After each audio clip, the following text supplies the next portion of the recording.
Welcome to another episode of the Giants Huddle podcast brought to you by Citizens, the official bank of the Giants. I am John Schmeelk, joined by the one and only Shaun O'Hara. We just got off the practice field, second day of joint practices, Giants and Lions. And Shaun, a lot of good action during plays and maybe even a little in between plays too. Yeah, there was some good football and there was a little bit of UFC kind of combined in between plays. I'm still a little damp. It was another steamy day. So when you get those hot dog days of summer and camp days, that's kind of what it was. But definitely it was very feisty at times, which, look, every coach wants his players to be safe and be smart. But I thought when you look at the Detroit Lions, they've been one of the most physical teams in the NFL the last couple of years. And I think for the Giants to kind of have a little pushback and look, we're not going to take anything from anybody. And we don't mean literal pushback, literal fight, but they were out there and they were like, we're not going to be bullied by you guys. Didn't back down from anybody. Yeah, I think that you like seeing that. You know, if you're Joe Shane, if you're Brian Dable, you like seeing our guys, hey, look, they're not backing down from anybody.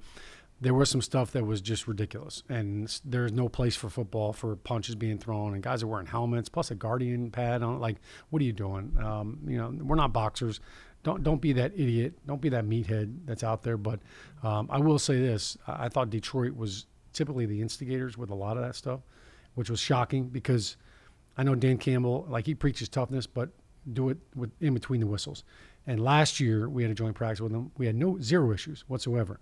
So I don't know. Just not everybody can handle being in Jersey, I guess. Well, it's been hot. That's for sure. And I'm sure whenever guys get hot out there, they get annoyed. And those things tend to happen. But let's talk about the play on the field. Me and you watched. Let's start up front. Me and you watched the O-line, D-line one-on-ones together both days.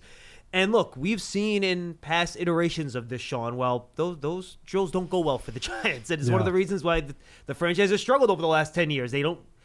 Eagles and Cowboys, every year, they get dominated up front again and again and again. Well, against a really good offensive line that the Lions have and a pretty good defensive front as well, you know, the Giants didn't dominate, but the Lions didn't dominate either. This was a good back and forth. The good players won. Other guys won other times. I thought it was pretty even back and forth, to be honest with you. Yeah, I had cautious expectations with this because of how physical they are up front, and they have some really good pass rushers. I thought Aiden Hutchinson, you know, he's a stud, so I was curious to see how our tackles held up against him, and Marcus Davenport as well. He's a big long-arm guy. I thought it was very even, and it was very back and forth. To your point, it was not one-sided by any means. Yeah. And I thought from an offensive line standpoint for the Giants, we were so much more consistent than we have been in that one drill. Like, look, the one-on-one O-line drill, it is the toughest drill for an offensive lineman because it is the most disadvantageous drill you will ever do as an offensive lineman. They know it's pass. They're just teeing off on you. They have no other responsibility. So if you can win half of those battles in that O-line, D-line, one-on-one pass rushing drill, like you're going to be fine in game day. And I thought the Giants really held their own. I thought Andrew Thomas, he was obviously the best of the best. Like when you watch him play, you say, okay, that guy is special. He has different techniques.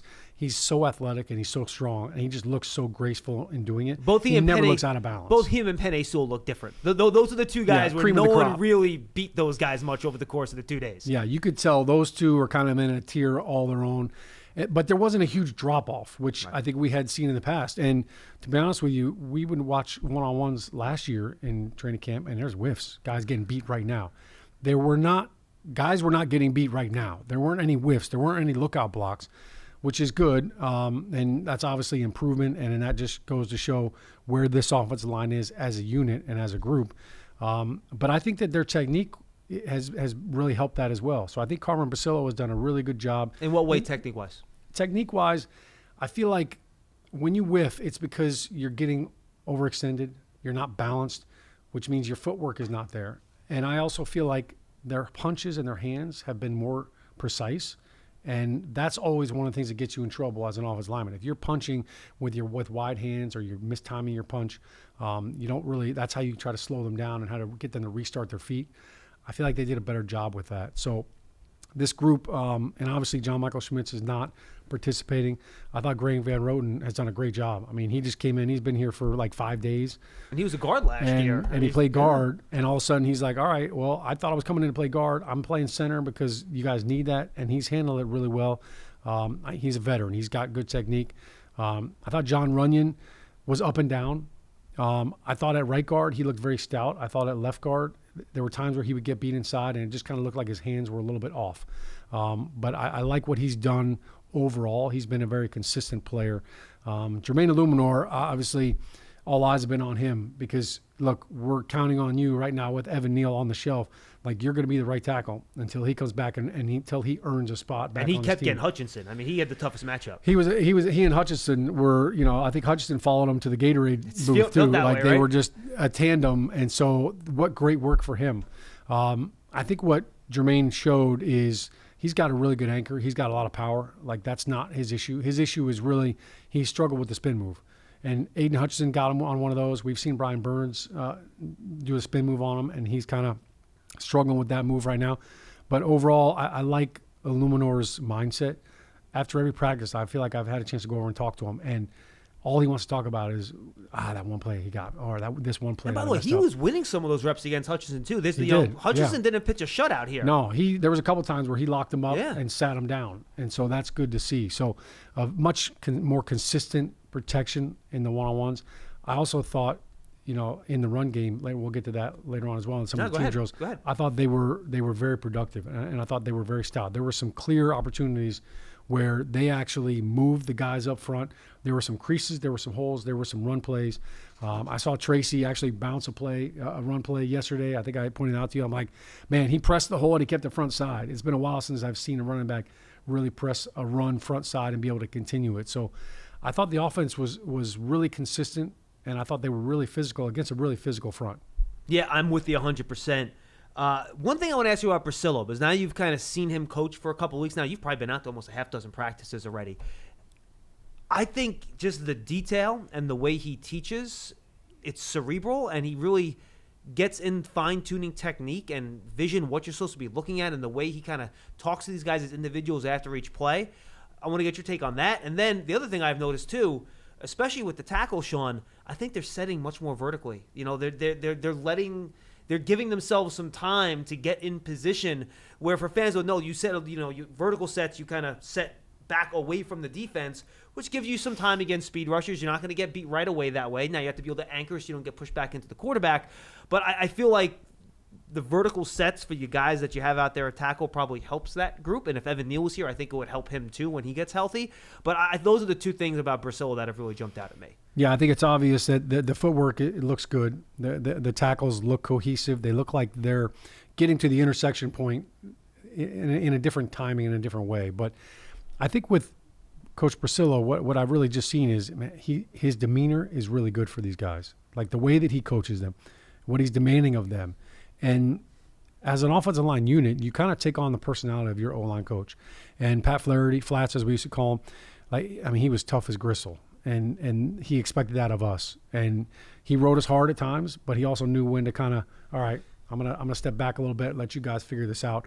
I think that relationship already, you can see that where they respect everything that he's teaching them, and there's respect that he has for some of these guys as well. But I think he does ride them hard, and I think he's pushing them, and I think it's he's seeing the fruits of those labors. And it's not yelling and screaming like a maniac. Like he talks to these guys, so Yeah. He's not Gunny Highway, yelling at them the entire time. But he's very succinct when he says, like, "Hey, this is what you did wrong. This is what you got to do." And there's been, it's like little quirks. He's demanding, "Hey, look, after that rep, you stopped. Like, I want 5 yards. Give me my 5 yards." And I've seen guys have to go back after they thought they were done with the rep and go give them the 5 yards. So he's holding them accountable, which is good. And if you leave early, you false start, you lose your rep. Yeah, pulls you're you out. out of the thing right away. So there are little things that I like what I see. Obviously, we'll know when they get into games exactly how well it's going to translate, but I think early returns are positive. You're ready for a change. Payday comes early with Citizens, so go to that retreat. New you moves to the country. Now you're raising goats and launching a lifestyle brand. Are you ready for all that life brings? Other side of the one-on-ones, Giants defensive front. Brian Burns looks like a dude, and he's like in team and in the one-on-one, Shaun. He's been in the backfield a lot. Kayvon Thibodeau, except when he's going against Penei Sewell, I think has looked pretty good. I think he's had some issues with Sewell. He did beat him a couple times. And then Dexter Lawrence is just, it's funny. On one rep, you asked me, Shaun, John, is that Dex going next? I go, give it a second. And the minute you see him come out of his stands and you just see the offensive line going backwards, That's Dex. Yeah, it pretty much looks like the offensive lineman on roller skates when Dexter's there, and it's like how long can they hold on to Dexter? He's a bull, and it's like it's holding on for dear life. Like Yeah. you can tell, like they are not in a comfortable position. They're sideways. They're trying to hold them like that. Like it's bad. It's like watching the professional bull riders. Like it's like how long before this guy gets bucked off? Like how long can you hang on? He's a mammoth of a man, and I tell you, for as big as he is, there's no quit in him either. Like he doesn't get tired. He's got great push. He's got a great motor, great stamina. So that's been fun watching him because Frank Ragnow, their center, he's a tough dude. He's a strong dude. Yeah. And I thought Dexter just moved him out of the way. He pried him open like a beer can. I thought Kayvon Thibodeau and Brian Burns both were impressive. Like Burns, look, he was obviously the free agent prize, with the trade and the new contract and his production, if you look at it in Carolina, not great statistically. Well, guess what? Carolina sucked. Like, guess what? They had 2 wins last year. So he was not on a good team. His sack production is not going to look anything like some of these other guys. But, man, he's showing up. And he's kicking butt. And it's not just in sacks. Like, first and second down, he's beating tight ends. I mean, he had 3 tackles for a loss in practice alone yesterday. So he's one of those guys where if you didn't know who he was and you came to practice, you'd be like, who is number 0? And by the way, he's winning in different ways too, Shaun, which is what I like. It's not like, win outside. All right, he's long-arming a guy. He's pushing and pulling a guy. He's winning inside on a guy. This guy's got every move in the books. Yeah, he's got a high motor too. And I think a lot of his stuff, you have a lot of defensive ends or outside rushers that everything is all about speed. He has speed, and he turns that speed into power too, which is rare. Not a lot of guys can do that. And he's certainly used those long arms to his advantage. But I think he's been a handful, whether it's a tackle, whether it's a tight end. Kayvon Thibodeau has done really well. He had a really big sack against Taylor Decker yesterday in a team drill, that basically killed the play. So it was really good to see him. He had one at the end of practice day, too, in red zone where they're going to throw a touchdown pass, and he came around the edge. I think it was Decker again, and he would have had a sack. Yeah, and Kayvon Thibodeau, the interesting thing about him is most of his pressure has all come with an outside rush, getting the hands and running the edge, not an up and under move, whereas Burns has done both. He's created an impact off the edge, and then he's got an unbelievable spin move. I think he calls it his ghost move or something, because one minute he's here in front of you, and the next minute he's by you. And he'll do it inside outside too. He flashes it both ways. Yeah, he can do it both ways. So I think he calls that Swayze, ghost. Roadhouse. Right? There you go. Citizens is proud to bring the Giants' 100th season celebration to the Queens Night Market on Saturday, August 17th, and the Tottenville Staten Island branch on Monday, August 19th. Meet Giants legends, win tickets to the home opener, and more. Get the details at citizensbank.com/Giants. All right, so those are the big guys up front. Bobby Okereke, we should mention, too, had a great interception on day one. Undercut a little crosser from a tight end. Beat the ball to the spot. Intercepted, turn it the other way. But I think we also saw some things from the Giants' pass defense where, all right, a lot of young guys, some miscommunications, a couple of coverages where guys were wide open when they shouldn't be. And I think going in, you kind of worried about that against what's a very efficient passing attack for Detroit. And they had their moments. They had some pass breakups, but there were too many situations where the Lions had guys wide open down the field. Yeah, some of that, it was obviously you could tell there was a bust, and you can't have that. You have a bust in a game, and you can never recover from it sometimes. So those are things that you don't want it to happen. If it's going to happen in practice. Yeah, correct. So we can correct it, we can fix it. Certainly there was a couple times where you could see that there was a miscommunication. Even today, I think Goff had a really easy touchdown down the seam. And there was nobody within 15 yards of the receiver. So those are things definitely to iron out. I thought Isaiah Simmons might have had a sack on that play at least, but still, you don't want the guy wide open in the middle of the field. Yeah, it was questionable pressure right there. Is that stuff that we have a new defensive coordinator, right? And Shane Bowen. So are there going to be some growing pains with maybe some different coverages? I thought it was this. No, I thought it was that. Especially with young guys back there too, man. Yeah, it is a young secondary. So I think there's definitely room for improvement with that. I will say that the Detroit Lions have some physical receivers. Amon St. Brown, he's a specimen. And there was a lot of chippiness, a lot of chatting going on. The Giants' corners and their defensive backs, they didn't back down one iota. Andrew Phillips ain't taking anything from anyone.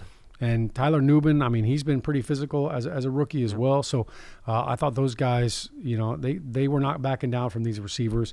Cordell Flott was involved in the first altercation. So, I think he kind of got under Amon St. Brown's skin a little bit. So you kind of like to see that. We call them chihuahuas out there, the little DBs in the corners. They're always chirping and barking, so you always kind of know that they're the instigators usually. And by the way, that's where most of the action happened. It really wasn't with the O-line, D-line in this thing. Yeah, O-line, D-line, it's too hot. Like, we're like Labradors. Like, it's too hot. We're the St. Bernard. We're just got to get our work in, and like we don't want to exert any extra energy if necessary.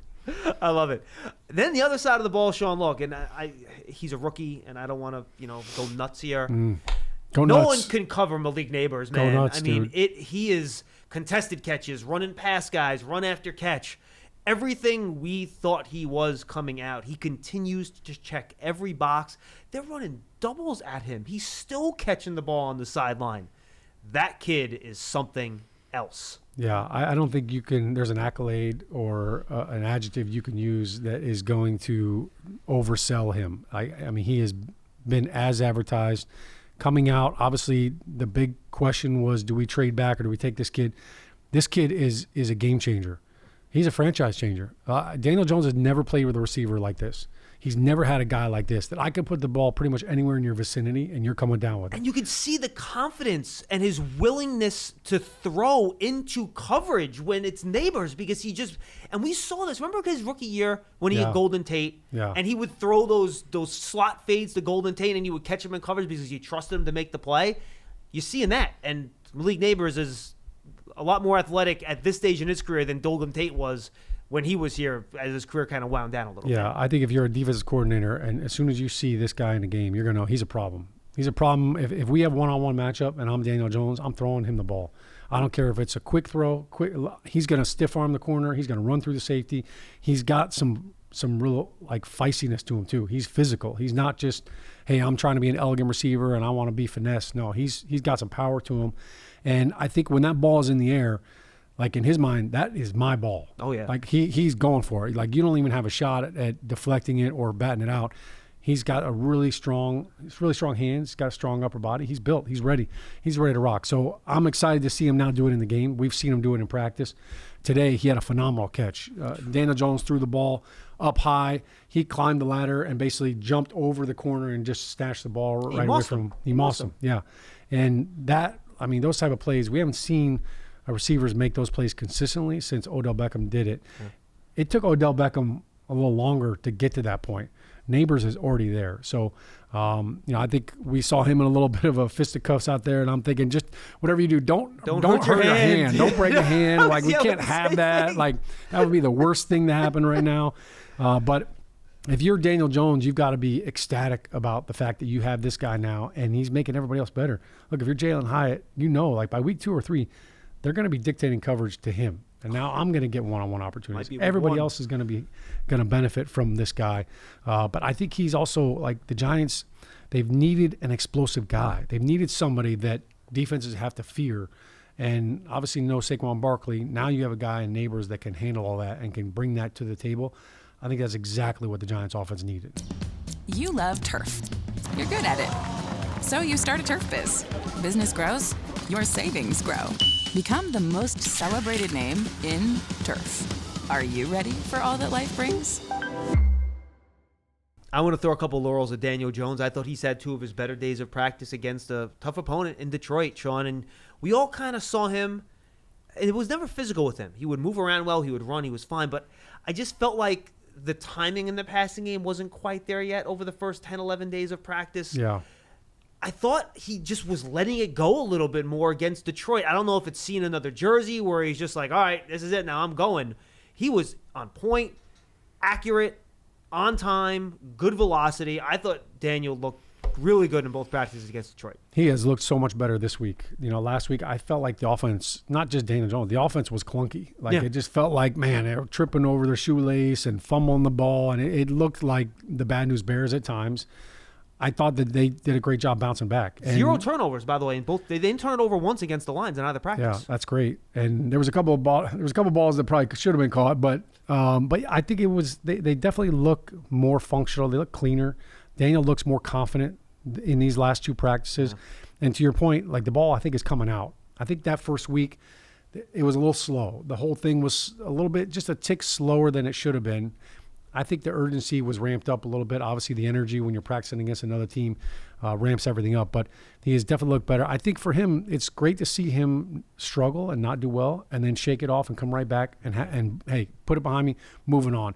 Because look, he's never gone through an injury like this. He's never had a major injury like this. And yes, he had the neck injury a couple years ago, but this has been huge, and his whole offseason has been dedicated towards trying to get back to ground level, right, to sea level here. So I think for him, he didn't have the 11-on-11s in springs. He did 7-on-7s, but he didn't have the time to really establish that rapport with the receivers and the timing. So that has been a little bit of a rust factor for him. But I think that he's grown so much, even in just a week. I think he's going to continue to get better. His accuracy was much better in the last 2 days as well. I'm with you. Finally, we're heading into the first preseason game. As of this recording, we're recording this, like I said, right after practice on Tuesday. We have no idea who's playing in this game. Yeah. So take me behind the scenes as a former player. For the guys that are going to go out there, what are your goals as a player? What are you trying to get out of this first preseason game, especially after 2 joint practices like this? You had a couple joint practices against the Jets in your time here, right? Yeah. When there was all the fights and all that stuff. We did it with the Jets. We had some skirmishes. Shockey got into it. That's like was it like the first play of practice? It was the first play at 9-on-7. And it was like, boom. You know what? With Shockey, it was never a matter of if there's going to be a fight, it's when. That one, it was like, let's just get out of the way. Like it was like hockey. The gloves went down right on the puck drop. So just tell me, from a player's perspective, what are you trying to get out of this game? And then as somebody who's going to call the game with us on the radio on Thursday, what are you looking for? Yeah, looking forward to just seeing the guys compete. Obviously, that's the biggest thing. Hey, you get a chance to go out and play in a game. You're competing, and you want to put your best foot forward. I think there's always like 2 different types of players. Like there's the veteran players that if you're playing this game and you know you're a starter and you're going to make the team, it's like I want to get in and get out. I want to be healthy, obviously, and I want to make sure I have no mental errors. Like let's just clean it all up. We don't want to look sloppy out there. For the younger players, it's same thing. And you were one of those guys, right? I was a younger player, yeah. I was an undrafted free agent, and I remember the preseason games. It was, okay, I don't know if I'm going to have 6 reps, 10 reps. I sure as heck can't cut myself. I can't have a mental error. If I only get 6 reps and I don't know what I'm doing on one of them, like now I just eliminated one play right there. I only have 5 other plays. I you have to maximize your moment. But I think the big thing with the young players is play fast. Like, hey, listen, even if you make a mistake, like do it full speed. Don't be hesitant. You've got to just go. And once you get out there, it's a different speed, right? Joint practice is a different speed, different intensity level than regular practice. The preseason games are even faster. I think you learn a lot about players in these games is, look, things are not always going to line up the way that you thought they were, or they're not always going to happen the way that you would envision them or walk through. How do you adjust? And that's always a big part of the games here. But I think it's great to see some of these young players come out and now all of a sudden, hey, look, I get a chance to make a name for myself. I can make a big play. Or for some guys that are trying to make the team, look, I just need to show that I'm consistent and you can count on me. Good stuff, Shaun. Thanks, Johnny. Shaun O'Hara, I'm John Schmeelk. The Giants Huddle podcast brought to you by Citizens, the official bank of the Giants. We'll see you at the game on Thursday, everybody.